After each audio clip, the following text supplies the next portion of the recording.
అందరు మంచిగున్నారా? Eeshwarappa home mechanic సమర్పించు ధూమ్దా ముచ్చట. ఇక ముచ్చట్లు చెరువు చేద్దాం. ఇప్పుడు భార్య పాయరం భర్త త్యాగం ఈ కాన్సెప్ట్ మీద చిన్నపాటి ముచ్చట చెప్పాలి. అసలు ఆరుమగలు అన్నప్పుడు కీసులాటలు అయితేనే ఉంటాయి కదా. కొందరైతే పానాలు తీసేగాడు కూడా పోతుంటారు. ఎన్ని చూస్తలేం గీనాడుమా. అయితే ఒక ఊళ్ళనుల్లా పెనిమిట్టున్నాడు. ఇంటి ఆమె కోసం అసలు ఏమన్నా త్యాగమూర్తయిందా? ఇక పెనిమిటి చేసిన ఆ పనికి ఊరోళ్ళు త్యాగరాజు అని కూడా పిలుచుకుంటారు ప్రేమగా. ఇంతకు గంత పెద్ద త్యాగం ఏం చేసిండబ్బా?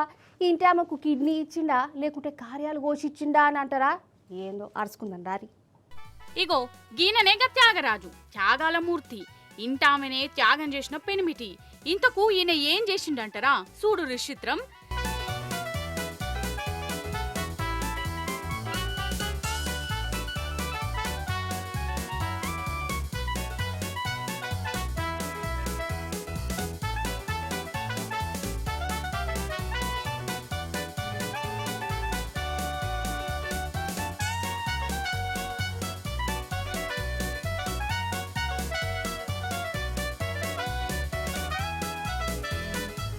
లగ్గమైతుంది, ఇండ్ల చిత్రమేమున్నదా నేరు.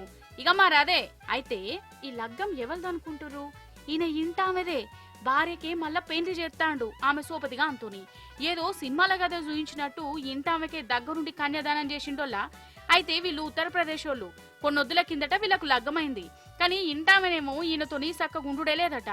ఎందుకని జరంత ఎంక్వైరీలు గింక్వైరీలు చేసిండు ఈ పెనిమిటి. లాస్ట్కు తేలింది ఏంటంటే ఈ పెండ్లి ఈమెకి ఇష్టం లేదట.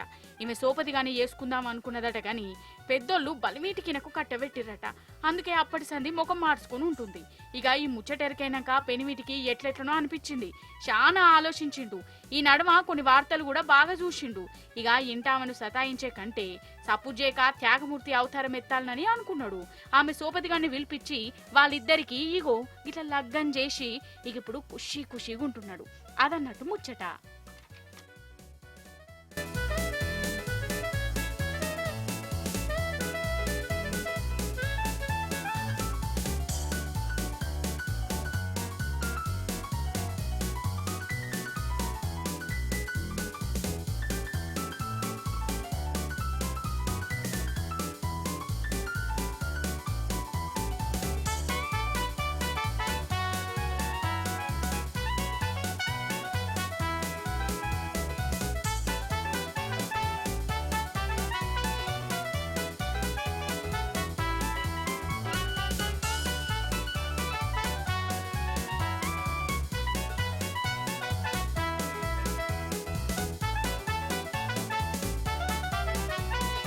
అయితే ఇప్పుడు మనం ఏమన్నా వస్తువు ఆన్లైన్లో ఆర్డర్ చేస్తే 2 రోజుల్లో వస్తుంది, 3 రోజులు వస్తుంది. సరే ఎక్కువలో ఎక్కువ 4 రోజులు వేసుకోరాదు, అంతే కదా. కానీ ఏండ్లకేండ్లు పడుతుంది అనుల్లా. గట్లనే అయింది. ఒక అన్న ఫోన్లను ఎన్నడో ఆర్డర్ చేసిండు. అది కూడా 15 ఏళ్ళ కిందట. అప్పుడు ఆర్డర్ చేస్తే ఈ పార్సెలు తిరిగి ఇగో ఇప్పుడు ఇంటికి వచ్చిందట. మరి ఇన్నోతులుగా ఆర్డర్ ఎటు పోయింది, ఎటు తిరిగింది, గిన్నేళ్ళకి ఎందుకు వచ్చింది, ఏంది కథ అరుచుకుందంట. ఇగో గీన చూడు, కిస్స నవ్వుకుంటా మూటలు ఇప్పుకుంటా అంటున్న సామాన్లను ఎట్లా చూయిస్తుండో. అన్ని సెల్ ఫోన్లే, అవి కూడా డబ్బా ఫోన్లు. గవేనోలా కట్కాలొస్తే నోకియా ఫోన్ అన్నట్టు. ఇండ్లేమున్నది చిత్రం అంటారా? ఈయన ఫోన్ల డీలర్ అట. ఎన్నడో 2011లా ఈ ఫోన్ల కోసం ఆర్డర్ చేస్తే ఇగో నిన్ననో మొన్ననో ఈయన అడ్రస్కి వచ్చినాయి. అంటే 16 ఏళ్ల కిందట ఆర్డర్ చేస్తే ఇంత కాలానికి ముట్టినాయి అన్నట్టు. అట్లానికి ఇవేమన్నా దేశాలు దాటొచ్చినాయా అంటే అది కాదు. ఖాళీ 15 కిలోమీటర్ల దూరానికి 15 ఏళ్ళు పట్టిందట. ఇక చెప్పు కథ. స్మార్ట్ ఫోన్లు రాని కాలంలో ఆర్డర్ చేస్తే ఫోన్లు ఇప్పుడు వచ్చినాయి. ఇక వీటిని నేనేం చేసుకోవాలి అని నవ్వుకుంటూ చెప్తుండు. మరి ఇవి ఆర్డర్ చేసిన 16 ఏళ్ల దాకా ఇవి ఎటుపోయినాయి? గింత ఆలస్యం ఎందుకు అయిందంటే ఇదొక యుద్ధం కథనట. ఈయనది లిబియా దేశం. అయితే ఈ ఫోన్లు ఆర్డర్ చేసినాక గాశారనుకున్న వారిద్దు ఆ దేశంలో అంతర్యుద్ధం వచ్చింది. ఎక్కడక్కడనే బంద్ అయిపోయినాయి. ఇక ఈ మాల్ కూడా నాడిమిట్లని ఆగిపోయింది. ఇక ఇప్పుడు ఆడ సల్లబడ్డదట. ఇంకేమున్నది, ఇక అప్పుడు ఆర్డర్ చేసిన సామాను ఇప్పుడు పంపిర్రు అన్నట్టు. అదన్నట్టు ముచ్చట. ఇక ఇప్పుడు వీటిని నేనేం చేసుకోవాలి? నా నెత్తి మీద పోసుకోవాలా? ఈ ఫోన్లను ఇప్పుడు ఎవరు వాడతారు అనుకుంటా గిట్లా చెప్పుకొస్తాండు. నిజంగా జనాలు ఎట్లా తయారయ్యారంటే అసలు చెప్పుడు నాతోని కాదు, ఎంతసేపు వాళ్ళ కడుపు నింపుకునే తందుకే చూస్తాను కానీ ఎదుటోని పరిస్థితి ఏంది వాని అవస్థ ఏంది మనం చేసే పనికి అవతలోళ్ళు ఎంత తనలాడుతురు ఇగో ఇవి మాత్రం పట్టించుకోరు అవతలోడు ఎటన పోని అన్నట్టే చేస్తారు. గట్టనే అయింది ఒక కాడ చూడురి ఏం చేసిరో. నిజంగా జనాలు ఎట్లా తయారవుతుర్రు అంటే పానం పోతున్నా సరే మాకేం సంబంధం లేదు, మాకు మేము మంచిగుంటే చాలు అనుకుంటురు. ఏం జనాలు ఏమో. అగో ఆ బుడ్డోడు స్కూల్కి పోతున్నట్టున్నాడు కదా సైకిల్ మీద, అయ్యో అనుకోకుండా ట్రక్ వచ్చి గుద్దింది.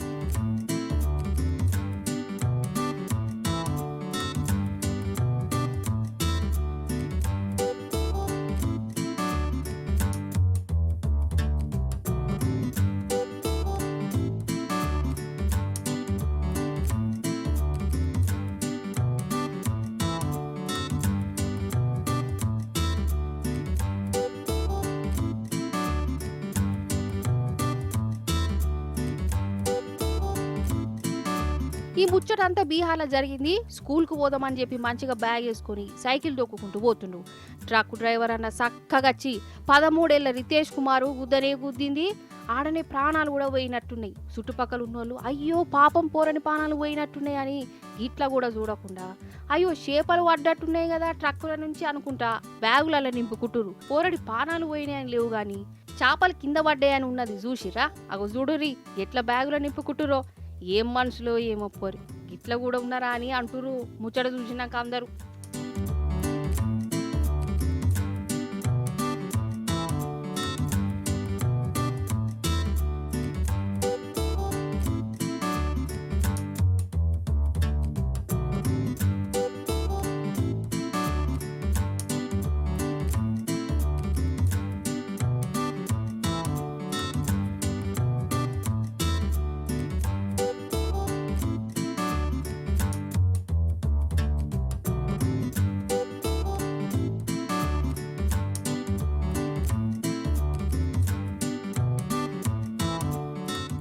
చూసిరు కదా గిదిగి వాటి ముచ్చట్లు. మళ్ళీ వచ్చి పరి మంచి మంచి ముచ్చటని పట్టుకొని వస్తాం. ఉంటా మరి.